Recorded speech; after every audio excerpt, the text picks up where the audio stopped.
Hello guys, welcome back again sa ating YouTube channel, no, The Action Man. Una sa lahat, may galap shoutout po sa lahat ng mga kakamping at sa mga hindi man mga kakamping. Kung interesado ka sa bidyong ito, patapusin mo na hanggang dulo at huwag nyo nang kalimutan na i-like at i-share ang ating video para malaman naman ng iilan sa ating mga kababayan na nagtutulog-tulugan sa katotohanan.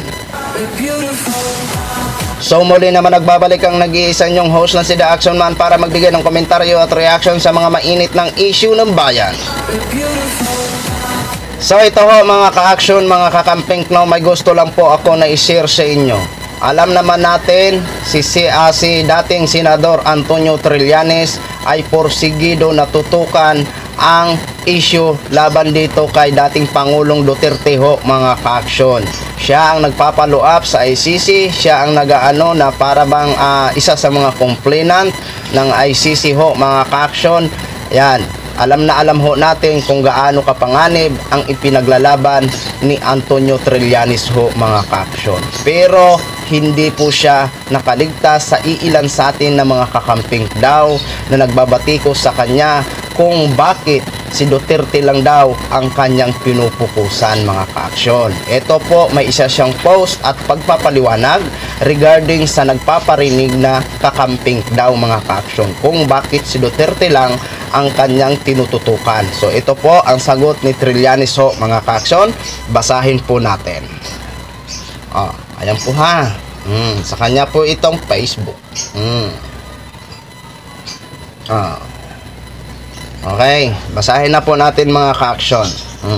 May mga nakapagsabi po sa akin na may hardcore kakampings na binabatikos ako kung bakit daw si Duterte lang ang tinututukan ko. Seriously, alam nyo po ba kung ano kabigat makipaglaban at panagutin ang pinaka-notless, pinaka-corrupt at pinaka-balasubas na presidente sa kasaysayan ng Pilipinas? Question mark.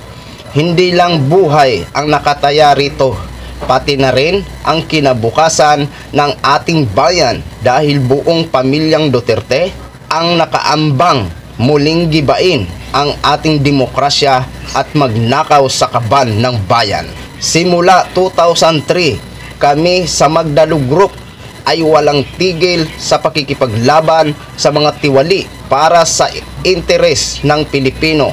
Ngayon kung mayroon man kaming pagkukulang o hindi natutukan na issue, pasensya na po, pero we are the middle of a major political battle of which we are about to gain.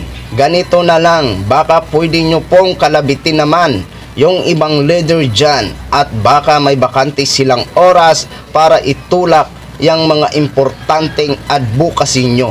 Ayan ang sabi ni dating Senate Antonio Trillanes. Mga kakamping, kung totoo man mga kakamping ang nagbabatikos dito kay dating Senador Antonio Trillanes, sana unawain nyo naman po. Napakahirap ho na kalabanin ni Antonio Trillanes ang mga Duterte. Alam naman po natin ang malinis na intensyon ni Antonio Trillanes kung bakit niya tinututukan ang issue dito kay dating Pangulong Duterte. Ang mapanagot kung totoo man ay sila ay lumabag nung panahon ng war on drug na pinatupad ni dating Pangulong Duterte. Diba? Napakahirap po mga ka-action. Parehas po sa amin. Ako, slight lang po ako kung nagbibigay ng opinion. Pero mahirap din po para sa amin. Pero mas mabigat ho ang mga iilan sa amin na lumalaban sa katotohanan kung sila po ay grabe kung magsalita at may mga evidence na pinapakita ho mga ka-action. Yan po ang pinaka delikado ho mga ka-action. Kagaya kay Antonio Trillanes, di ba? Sa akin, nagbe-base lang naman ako sa balita at nagbibigay lang ako ng sarili kong opinion. Di ba? Kaya sana mga kakamping, unawain nyo naman si Antonio Trillanes. Kung pinupukusan niya si dating Pangulong Duterte, hindi naman masama yun. Kasi ang hangad lang niya naman, malaman ang katotohanan. Di ba? Kaya kung may mga issue man na hindi pinupukusan si Trillanes, gaya ng kanyang paliwanag, sana unawain na lang ho natin ng mabuti. Diba?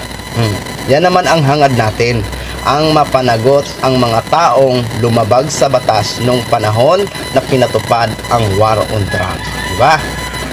Sana ha, unawain nyo si Antonio Trillanes at unawain nyo din kami kung minsan hindi napukusan ang iilan sa mga issue. Okay? So yun lang ho, gin-share ko lang ho sa inyo. Maraming salamat po sa ating mga viewers Luzon, Visayas at Mindanao all over the world. Ako po ang inyong lingkod, si The Action Man. Have a good day everyone. Beautiful.